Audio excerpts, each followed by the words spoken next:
senhores telespectadores, hoje estamos dentro de Castelo Rodrigo, do próprio Castelo de Castelo Rodrigo. Aqui no castelo ainda há, enfim, muralhas e torres por todo o lado, mas no centro do castelo erguem-se as ruínas, o que resta do que foi um grande palácio. Era o palácio do Marquês de Castelo Rodrigo, que se chamava Cristóvão de Moura, e que o povo da aldeia incendiou no dia 10 de dezembro de 1640. Esta data tem sentido.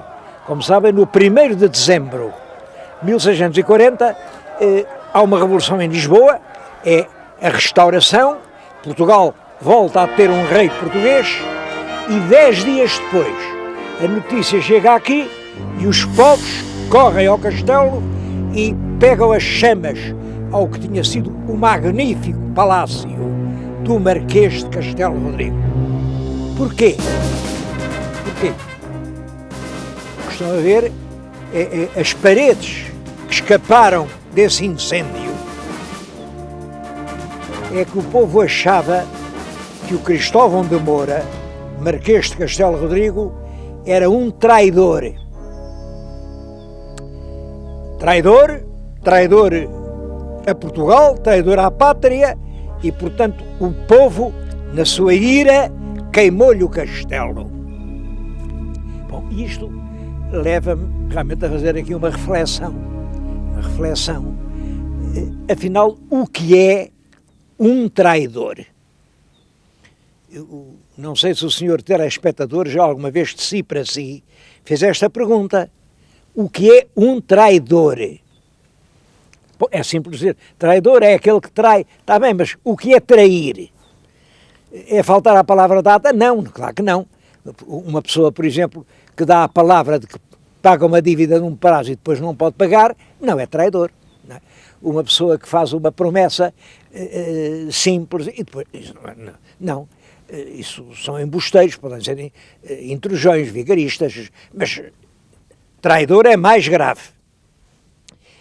Para nós, para toda a gente, o protótipo do traidor completo, é Judas. Judas vendeu a Cristo por 30 dinheiros. Judas era discípulo, era um dos discípulos amados de Cristo. Cristo andava com ele, confiava nele, dizia-lhe os seus segredos, e ele combinou com as autoridades: eu entrego e vocês dão-me 30 dinheiros. Isto é a traição completa, vender um amigo por causa do dinheiro. É claro que é uma traição tão completa, que o próprio Judas sentiu-se tão mal, que o dinheiro não lhe aproveitou, saiu dali e foi sem enforcar numa figueira. E ainda hoje, há quem diga que a sombra da figueira faz mal e envenena por causa da morte do Judas. Ora bem,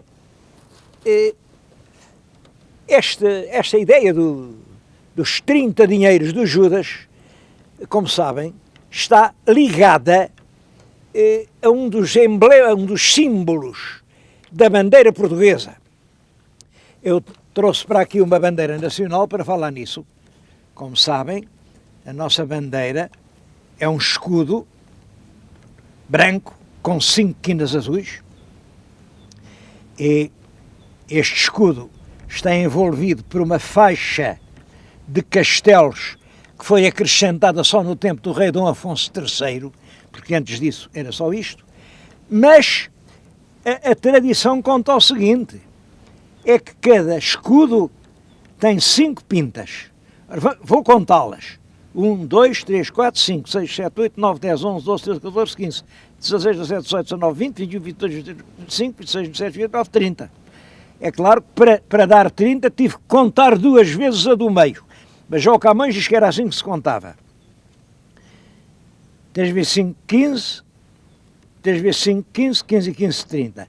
São os 30 dinheiros pelos quais Judas vendeu Jesus Cristo. Devo dizer que isto para mim é um dos grandes enigmas da bandeira nacional. Por que diabo é que os 30 dinheiros de Judas hão de andar na nossa bandeira? Porquê? Nunca atinei. Como é que explica isso? Não sei. É claro, o nosso Camões diz nos Lusíadas que também entre portugueses traidores houve algumas vezes, pois claro, não há país nenhum onde não haja alguns traidores, claro que há, com certeza. Mas não há mais aqui do que em qualquer outro sítio e, portanto, não vejo nenhum motivo, e gostava de o saber, se algum dos senhores telespectadores tiver uma boa razão, mande-me dizer, porque é que andam os 30 dinheiros de Judas na nossa bandeira. Estou a falar de traidores e vim aqui, estou a falar num palácio ligado a um desses famosos traidores, essencialmente porque lhes queria dizer isto. A história, que é quem faz os julgamentos, a história nem sempre é justa. A história proclama traidores, pessoas que trabalharam pela sua pátria e pelos seus concidadãos e a quem só temos que estar agradecidos. E às vezes até aplaude como heróis pessoas que foram verdadeiros traidores. Portanto, os julgamentos da história enganam muito. Eu queria hoje falar-lhes de 3 desses pretensos traidores.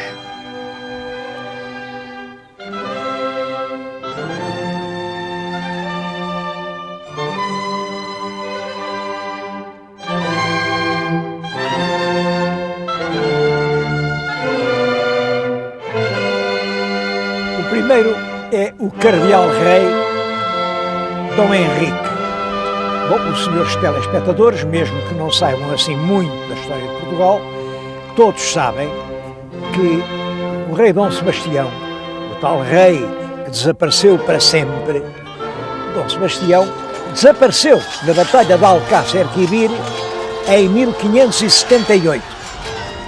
Dom Sebastião não era casado, não tinha nenhum irmão, portanto, morto o rei, quem é que agora vai suceder? Bom, Dom Sebastião era bisneto do rei Dom Manuel, porque era filho de um príncipe Dom João e neto do rei Dom João III e, portanto, bisneto do rei Dom Manuel. Ora bem, foi-se à procura da descendência de Dom Manuel e Dom Manuel ainda tinha um filho vivo. Já estava velho, era o Dom Henrique, que era cardeal, e como era cardeal não tinha casado, claro, não tinha filhos, e ele é que foi aclamado rei. Mas toda a gente sabia que o cardeal-rei não tinha descendência. Quem é que ia suceder ao cardeal-rei?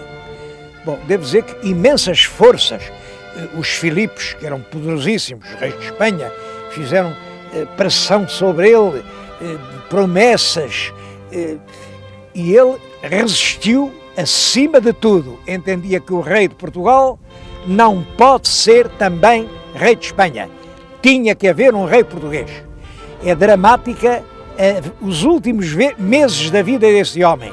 Ele a agonizar e a recusar-se terminantemente, porque eles queriam que ele dissesse: agora o meu herdeiro é o meu sobrinho mais velho, que é o rei de Espanha, o Filipe II. Queriam que fosse o rei a dizer, e ele morreu sem o dizer. Portanto, defendeu até ao último momento de vida a independência do Reino de Portugal. Apesar disso, o povo, depois dele morrer, começou a cantar esta cantiga: Vive el rei Dom Henrique no inferno muitos anos, por deixar em testamento Portugal aos castelhanos. Nada tão contrário à verdade. Há quem diga que a história é o supremo julgador. Qual julgador, qual história? A história engana-se com toda a gente. Neste caso, Dom Henrique é um homem que defende, dentro de toda a possibilidade humana, a independência de Portugal. Bom, mas a verdade é que Dom Henrique morre sem dizer quem lhe vai suceder, e agora Dom Henrique morre sem herdeiros, Dom Sebastião não deixou herdeiros, quem vai ser o rei de Portugal? O problema é este, quem vai ser? Vamos falar nisso.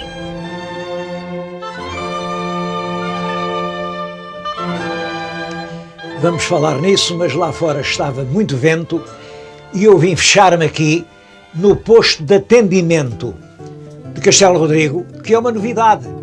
Isto tem pouco tempo. Eu recordo-me que estive aqui há uns anos e este castelo, este monumento, impressionou-me pelo estado de abandono, de degradação a que tinha chegado. Isto eram só pedras soltas e eu fiz até um comentário. Ora bem, passaram alguns anos e hoje o castelo parece outro. E todavia não alteraram nada, mas é inteiramente devido a uma palavra de agradecimento e de elogio, quer ao IPAR, quer às autarquias que conjugaram esforços para conseguir esta ressurreição. Bom, mas eu queria-lhes falar nisto. Morto o último filho do rei Dom Manuel, o cardeal rei, quem vai agora suceder na coroa? Eu os peço que reparem agora no quadro que estou a mostrar. Como veem, o rei Dom Manuel teve 8 filhos, 3 filhas e 5 filhos. Dos filhos, o primeiro é o Dom João III, que sucedeu no trono, e já vimos, teve um filho que morreu, depois o Dom Sebastião, que morre sem descendentes, portanto essa linha ficou abandonada. O segundo filho era o Dom Luís. Dom Luís não casou, ele gostou muito de uma mulher muito bonita, que havia em Lisboa, que era a Violante Gomes, chamavam-lhe a Pelicana. Bom, mas como não casou com ela, teve um filho, realmente, mas era bastardo, não era filho do casamento, portanto estava prejudicado. Depois do Dom Luís, havia outros 2 filhos, um que chamava-se Dom Afonso, foi cardeal, e por isso também não teve filhos, outro Dom Henrique, foi cardeal, e também não teve filhos, e um último, Dom Duarte, que casou com uma filha do Duque de Bragança e teve uma filha, que se chamava Dona Catarina. Portanto, reparem, agora estamos perante este caso. Entre os netos de Dom Manuel há estes. Ou o filho do imperador Carlos V e da imperatriz Dona Isabel, filha de Dom Manuel, que é o Filipe II de Espanha, que é o neto mais velho, mais poderoso, tem um poder enorme já, ou o tal Dom António, que é bastardo, que é o prior do Crato, ou a tal Dona Catarina, que é a senhora. É preciso escolher, no fundo, entre estes 3. Ou Filipe II de Espanha, ou o prior do Crato, que é filho bastardo, ou a Dona Catarina, que é uma senhora. Quer dizer que nós podíamos escolher. Agora, o Filipe não tinha dúvida nenhuma de que o trono lhe pertencia, pois ele era o neto mais velho, claro que entendia que era dele, e ele tinha grandes forças, numa altura em que Portugal não tinha força nenhuma.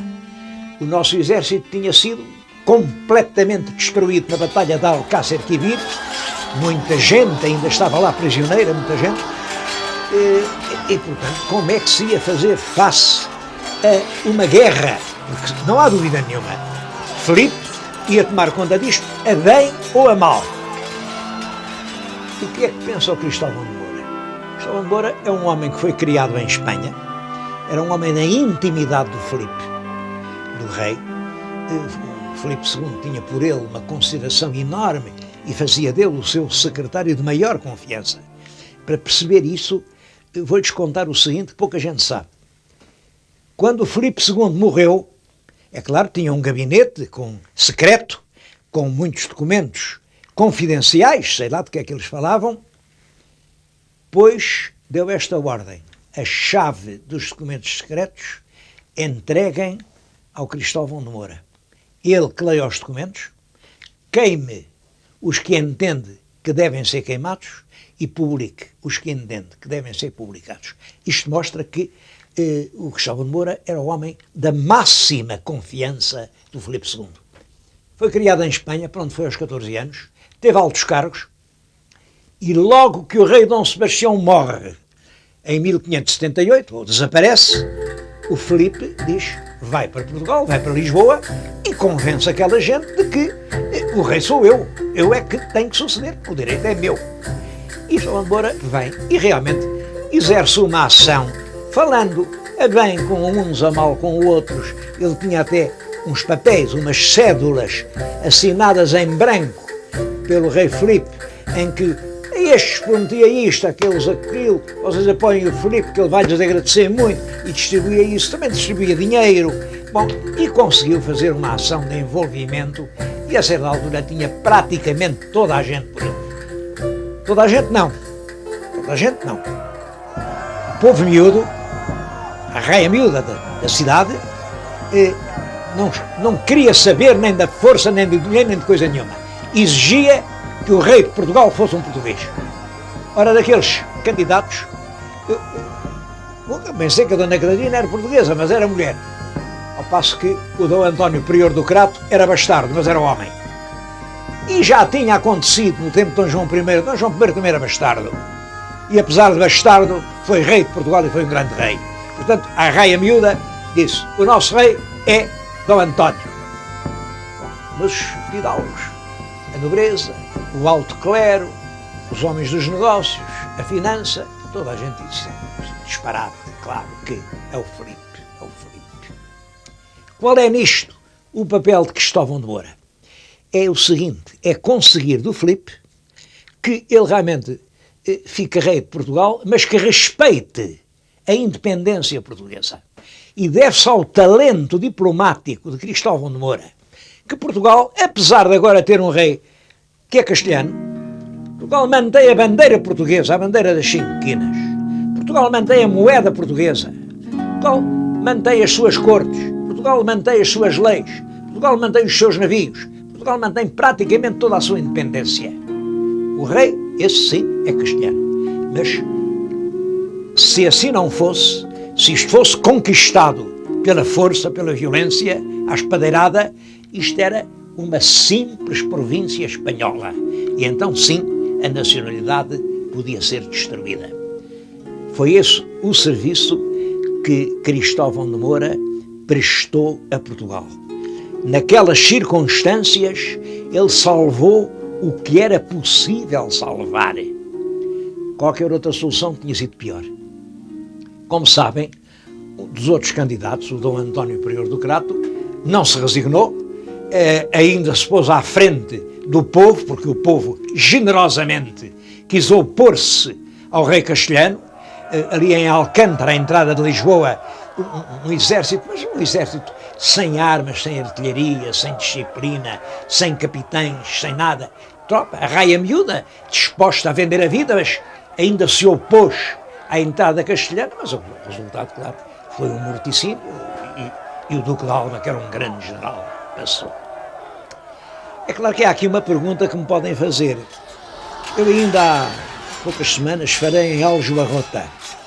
Também nessa altura, um candidato bastardo pôs-se à frente de um povo que queria ser independente e triunfou. Porque é que agora um candidato, também bastardo, Dom António Prior do Crato, se põe à frente do povo, mas é miseravelmente derrotado? Bom, aqui há que ver que os heróis também influenciam a história. Junto de Dom João I estava um herói chamado Nuno Álvares, que era uma alma pura, era um homem que acreditava sinceramente que a justiça estava do seu lado e que Deus só dá a vitória a quem tem razão. Ao passo que o Dom António Prior do Crato não era propriamente um herói. Era um homem que negociou, mandou fazer uma proposta ao Filipe, sim senhor, eu desisto, mas dê-me tanto, e além disso quero ficar eu o regente. Depois mandou dizer, mas não dê tanto, andou a negociar, a regatear, e, na verdade, faltava-lhe tudo para ser um herói. Por outro lado, os espanhóis tinham do lado deles um grande general, no caso do Filipe, que era o Duque de Alba, um grande general. E esse grande general faltou aos castelhanos, no caso de Aljubarrota. Mas é isto que explica que a crise da independência tenha tido soluções tão diferentes em 1385 e agora em 1580. Filipe entra em Portugal, é recebido festivamente por todo o seu caminho, e quando uns anos depois o prior do Crato conseguiu um grande apoio inglês e vem com uma esquadra e 12 mil homens e desembarca em Peniche para se aproximar de Lisboa e diz: mal eu entre, todo o povo me vai aclamar, enganou-se completamente, toda a gente pegou em armas para se defender e ele teve que se retirar. E Portugal assim esteve durante 60 anos, enfim, com um rei que não era português. Livrou-se disso depois na Restauração. A propósito, na Restauração, como sabem, é uma revolução em que mataram o tal terceiro traidor, o chamado Miguel de Vasconcelos. Esse ainda é mais traidor do que os outros. Eu aí só quero dizer o seguinte: Miguel de Vasconcelos não era fidalgo, mas era soberbo e vexava aos fidalgos e colaborou com o governo filipino. Colaborou o Miguel de Vasconcelos como colaboraram todos os fidalgos que foram matar.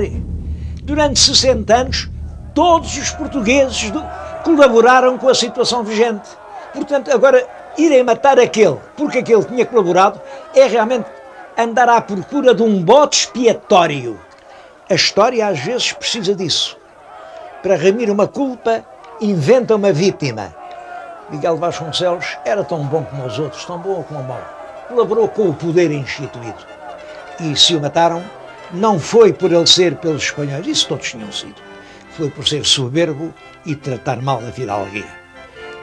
Não quero falar de coisas tristes e, a propósito de Castelo Rodrigo, queria-lhes lembrar outra coisa.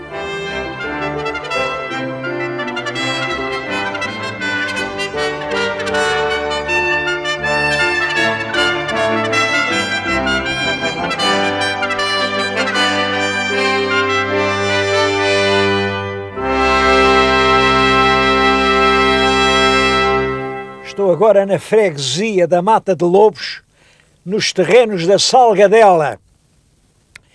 Quando os camponeses aqui sorribam a terra, encontram por vezes pedras muito estranhas, como esta.